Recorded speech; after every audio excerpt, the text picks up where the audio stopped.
Nous allons continuer notre enseignement sur la pensée de Dieu au sujet des maladies. La pensée de Dieu au sujet des maladies.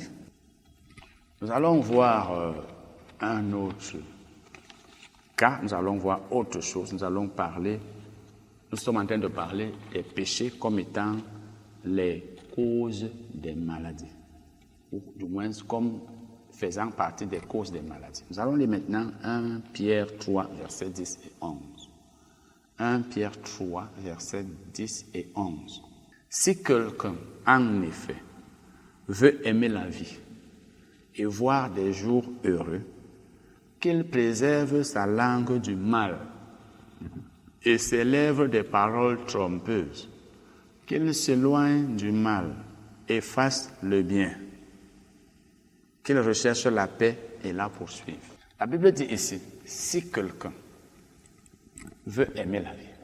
Parce que si vous lisez les versets précédents, vous allez voir que la Bible dit, ne rendez point mal pour mal, ni injure pour injure, mais bénissez au contraire, car c'est à cela que vous avez été appelés, afin d'hériter la bénédiction. Donc, c'est que quand vous faites du mal, ne lui faites pas du mal. Si quelqu'un vous maudit, ou alors vous injurez, ça veut dire, si quelqu'un vous injure, ne rendez point injure pour injure, ne l'injuriez pas, mais bénissez-le plutôt, bénissez-le, parce que l'injure est une malédiction. Et nous avons été appelés à bénir et non à maudire. Et la Bible continue donc en disant, comme nous l'avons lu ici, si quelqu'un en effet veut aimer la vie, si quelqu'un veut aimer la vie, ça veut dire que si quelqu'un ne veut pas mourir, et bien entendu, ça veut dire qu'il ne veut pas mourir avant le temps, parce que tout homme meurt. Si quelqu'un ne veut pas mourir avant le temps, mourir ici veut dire précipitamment, ou du moins précocement. Si quelqu'un veut aimer la vie, sauf s'il la hait, parce que si quelqu'un veut mourir, ça veut dire qu'il hait la vie. Mais celui qui aime la vie ne veut pas mourir. Et s'il veut voir des jours heureux, et parmi les choses qui montrent qu'on a des jours heureux, il y a la santé. Vous ne pouvez pas dire que le heureux veut dire béni. Le mot grec traduit là par heureux veut dire béni. Si quelqu'un veut donc être heureux tous les jours de sa vie, qu'il préserve sa langue du mal, donc qu'il ne parle pas mal. Il y a des paroles qui sont mauvaises, c'est pourquoi la Bible condamne des paroles mauvaises.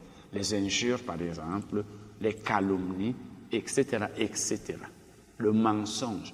Si quelqu'un donc veut aimer la vie et voir des jours heureux, par exemple, être en bonne santé, qu'il préserve sa langue du mal, que sa langue ne dise pas ce qui est mal, ce qui est mauvais, et paroles mauvaises, qu'il les évite. Et qu'il préserve également ses lèvres des paroles trompeuses, c'est-à-dire du mensonge, qu'il ne mente pas. Ce qui veut dire que celui qui ne préserve pas sa langue du mal n'aura pas de jour heureux, il sera malade, ou alors il pourra être malade. Celui qui ne préserve pas sa langue du mal, ni ses lèvres des paroles trompeuses, eh bien, il pourra tomber malade, il pourra mourir avant le temps. Voilà ce que ça veut dire. Donc, vous voyez que c'est un péché, les paroles mauvaises sont des péchés, le mensonge est un péché. Souvenez-vous de ceux-là qui sont morts parce qu'ils ont menti, Ananias et Saphira, dans Acte 5. Le péché qu'ils ont commis, c'était le mensonge, et ils en sont morts. Donc nous pouvons tomber malades. Il y a beaucoup de causes de maladies, il y a des fois nous sommes malades, nous ne savons pas pourquoi nous le sommes, et nous pensons que c'est peut-être quelque chose de normal. Or, ce n'est pas quelque chose de normal. Nous sommes nous-mêmes responsables des maladies dont nous souffrons. Ça peut être le mensonge, je veux dire le péché, ça peut être l'ignorance, ça peut être ces choses-là, le péché, l'ignorance, etc. En tout cas, nous avons déjà vu ces choses. Nous allons parler maintenant du cas de l'homme qui était né aveugle. Nous allons lire Jean 9, versets 1 à 7. Jean 9, versets 1 à 7. Jésus vit en passant un homme aveugle de naissance. Ses disciples lui firent cette question. Rabbi, qui a péché, cet homme ou ses parents, pour qu'il soit né aveugle? Jésus répondit, ce n'est pas que lui ou ses parents aient péché, mais c'est afin que les œuvres de Dieu soient manifestées en lui. Il faut que je fasse, tandis qu'il est jour, les œuvres de celui qui m'a envoyé. La nuit vient où personne ne peut travailler. Pendant que je suis dans le monde, je suis la lumière du monde. Après avoir dit cela, il cracha à terre et fit de la boue avec sa salive. Puis il appliqua cette boue sur les yeux de l'aveugle et lui dit, « Va et lave-toi au réservoir de Siloé, nom qui signifie envoyé. » Il y alla, se lava et s'en retourna, voyant clair. Vous voyez que la Bible parle ici d'un homme qui était né aveugle. Souvent, les gens disent, voilà donc un homme qui était né aveugle, mais il n'avait pas péché. Parce que Jésus, ses disciples lui ont demandé si cet homme était né aveugle à cause de ses propres péchés ou à cause de ceux de ses parents. Ce n'était pas à cause des péchés de ses parents, Jésus l'a dit. Et cela ne pouvait pas être dû à ses propres péchés. Parce qu'on ne peut pas pécher avant de naître. On ne peut pas pécher avant de naître. Il est né pécheur, il est né aveugle, ce qui veut dire que si cette infirmité, son aveuglement, avait été causé par ses péchés, cela aurait voulu dire, ou cela voudrait dire, qu'il avait péché avant de naître. Or, on ne peut pas pécher avant de naître. On ne peut pas être dans le ventre et on pêche. Jésus a donc dit, ce n'est pas que ses parents aient péché, non plus qu'il ait péché lui-même. C'est ce que Jésus a dit ici. Donc, parce que certaines personnes se disent, bon, voilà donc un cas. Il nous est dit, on nous a dit, on nous a enseigné. Certains diront même, l'enseignant Titi nous a dit que lorsqu'une personne pêche, c'est là où elle peut tomber malade.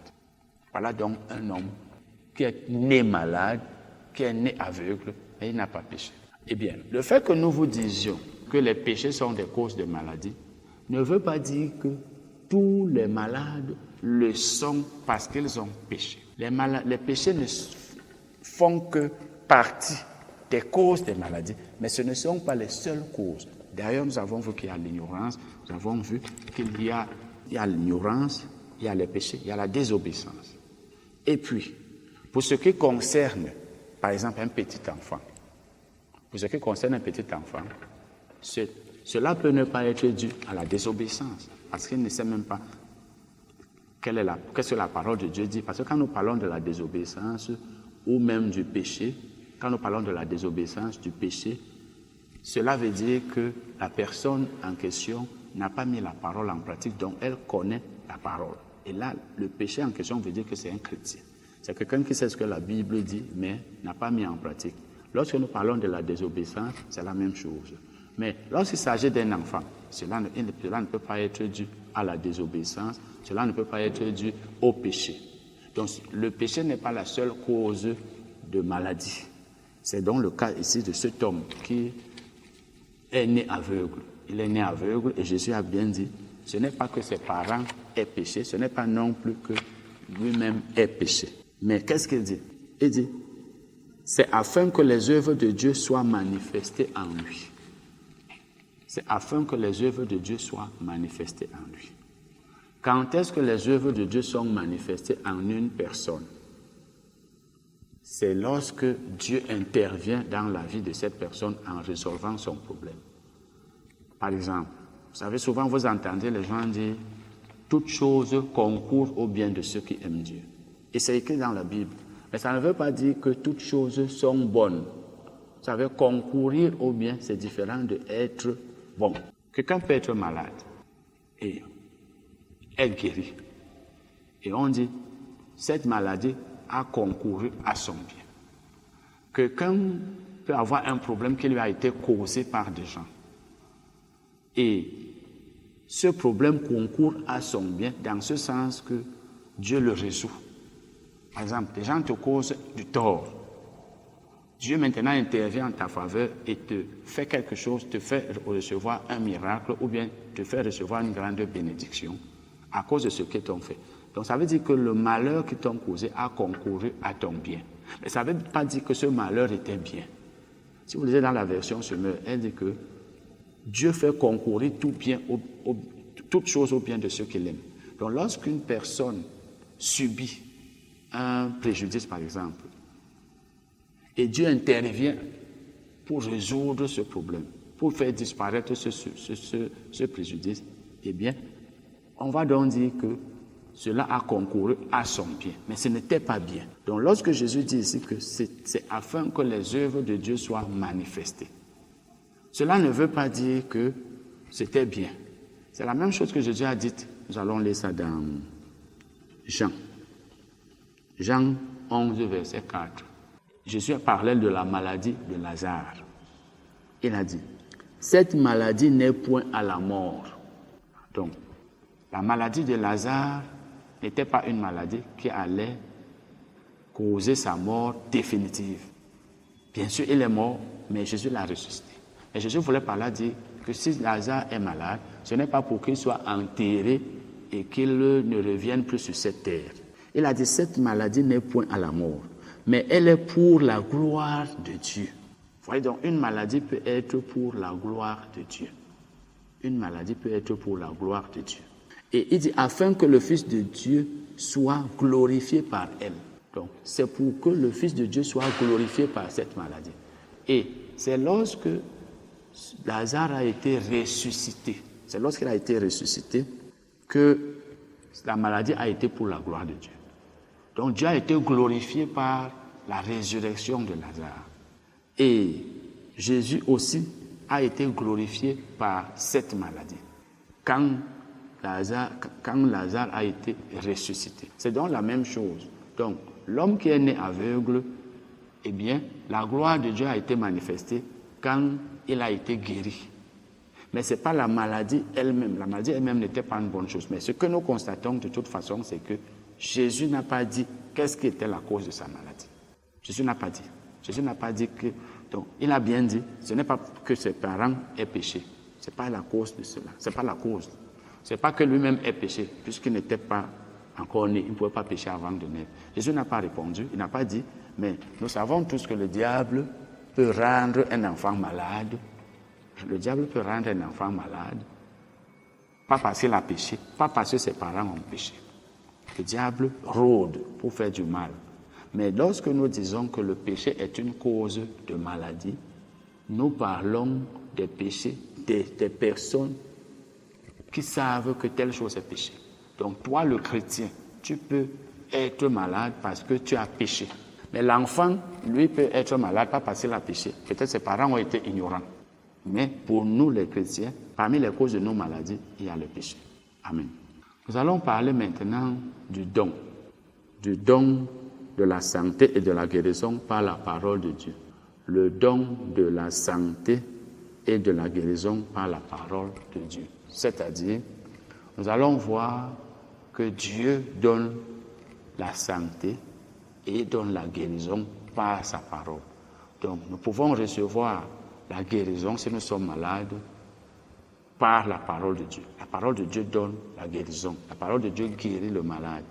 Nous pouvons aussi être en bonne santé, c'est-à-dire recevoir la santé ou alors conserver la santé par la parole.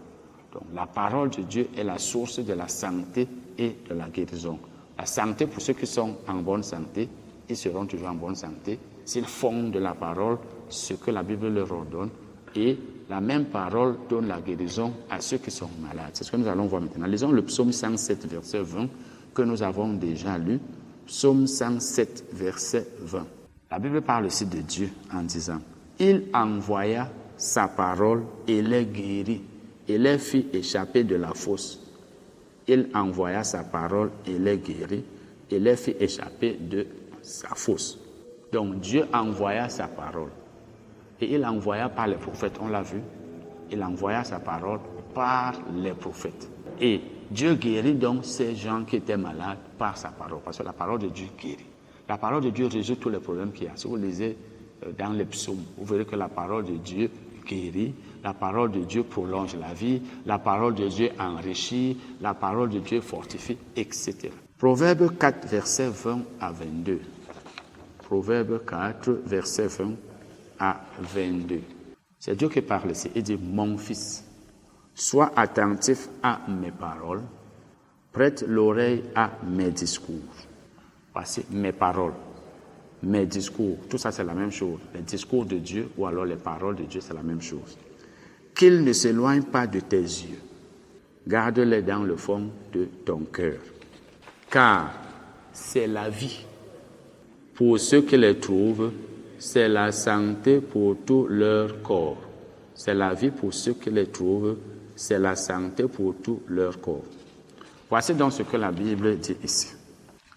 C'est la vie pour ceux qui les trouvent. La vie pour ceux qui trouvent les paroles de Dieu.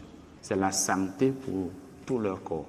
Donc les paroles de Dieu, ou alors la parole de Dieu, donne la vie et la santé. Ça veut dire que, rappelez-vous, Jésus avait dit, c'est dans Jean 6, je crois verset 63, les paroles que je vous ai dites sont esprit et vie. Donc la parole de Dieu est esprit et elle est vie. Et quand le psalmiste dit ici que la parole de Dieu, c'est la santé et la vie. Donc la parole de Dieu donne la vie et elle donne la santé. Le mot hébreu traduit ici par santé signifie médecine, littéralement en hébreu, médecine. Donc la parole de Dieu est la médecine.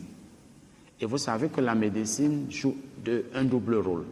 Si vous allez chez les médecins, dans les hôpitaux, ils vont vous dire, pour que vous ne tombiez pas malade, voici ce que vous devez faire. Si vous faites telle chose, c'est ce que j'appelle la prophylaxie, la prévention, vous ne tomberez jamais malade. Ou alors, vous ne serez jamais atteint de telle maladie. Par exemple, il y a les vaccins. Si vous êtes vacciné, vous recevez le vaccin contre telle maladie, vous n'en souffrirez jamais, vous n'en serez jamais frappé. Ça fait partie du travail de la médecine, donc la prévention. Maintenant, au cas où vous êtes malade, il y a les traitements. Et la médecine vous permet de recevoir, d'être guéri, de ne plus être malade. Et quand la Bible dit donc que la parole de Dieu est la santé et la vie, ou si vous voulez, la santé, c'est-à-dire elle prévient les maladies et elle guérit les maladies. Donc lorsque vous savez comment utiliser la parole de Dieu, vous allez être protégé contre les maladies, vous n'en souffrirez jamais. Ça, c'est le côté préventif de la médecine. Parce que je vous ai dit que le mot hébreu traduit ici par santé signifie littéralement médecine. Lorsque vous savez quoi faire de la parole de Dieu et vous le faites, ça vous préserve des maladies. C'est préventif. Et au cas où vous êtes malade, vous pouvez utiliser cette parole pour être guéri. Donc, à ceux qui sont en bonne santé, nous disons, sachez quoi faire de la parole et vous serez toujours en bonne santé.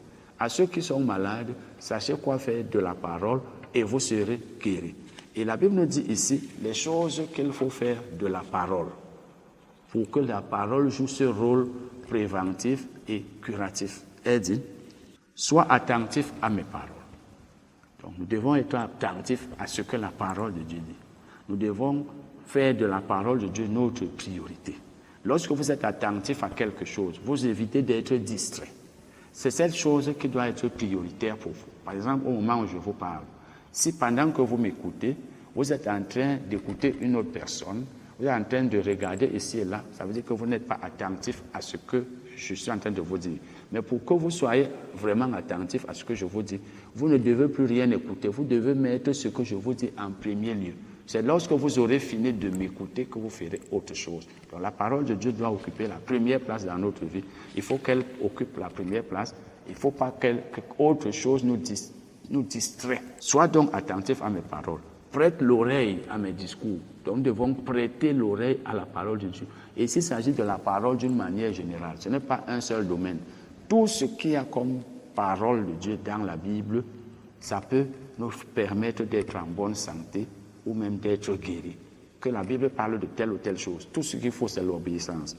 Et elle dit encore que la parole ne s'éloigne pas de tes yeux. Ça veut dire qu'il faut que tu sois toujours en train de voir l'accomplissement de la parole. Ne permets pas à ce que la parole dit de s'éloigner de tes yeux. Par exemple, la Bible dit que tu dois vivre longtemps. Il ne faut pas que tu sois en train de penser que tu vas mourir. La Bible dit que les jours de nos vies sont 70 ans et 80 pour les plus robustes. Ça, c'est le psaume 90, verset 10. Si tu te vois en train de mourir avant cet âge, ça veut dire que la parole de Dieu s'est éloignée de tes yeux. Il faut que tu sois toujours en train de voir l'accomplissement de la parole de Dieu. C'est-à-dire, tout ce que la Bible dit, tu es convaincu que ça va s'accomplir. Si tu penses déjà à autre chose, ça veut dire que la parole de Dieu s'est éloignée de tes yeux. Tu es en train de voir autre chose que ce que la parole de Dieu dit. Et il dit encore, garde-les dans le fond de ton cœur. Donc la parole de Dieu doit être dans le fond de notre cœur. Et nous devons méditer la parole, nous devons avoir la parole dans le cœur, c'est-à-dire dans l'esprit, parce que c'est dans le cœur qu'il y a la foi. Tant que la parole de Dieu n'est pas dans ton cœur, tu n'as pas la foi. Et beaucoup de gens n'ont pas la foi pour être en bonne santé, d'autres n'ont pas la foi pour être guéris, c'est pourquoi ils tombent malades. Donc quand tu prêtes attention à la parole de Dieu, tu gardes la parole de Dieu, tu prêtes l'oreille à la parole, tu es attentif à la parole ne s'éloigne pas de tes yeux et tu la gardes dans le fond de ton esprit, de sorte que tu as la foi en ce que la parole dit, eh bien, tu auras la santé. Tu seras toujours en bonne santé et au cas où tu es malade, tu vas être guéri. Voilà donc ce que nous avions à vous dire aujourd'hui. Nous allons continuer cet enseignement prochainement et je vous l'ai dit, j'ai un livre que j'ai écrit il y a longtemps sur le thème intitulé « Guide sur la santé et la guérison divine ». C'est un livre où je vous explique ce que la Bible dit. Je vous ai dit, il y a beaucoup de gens qui ont été guéris en lisant ce livre.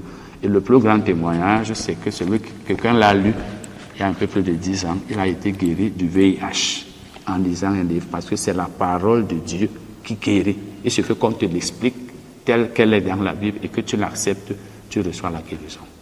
Amen.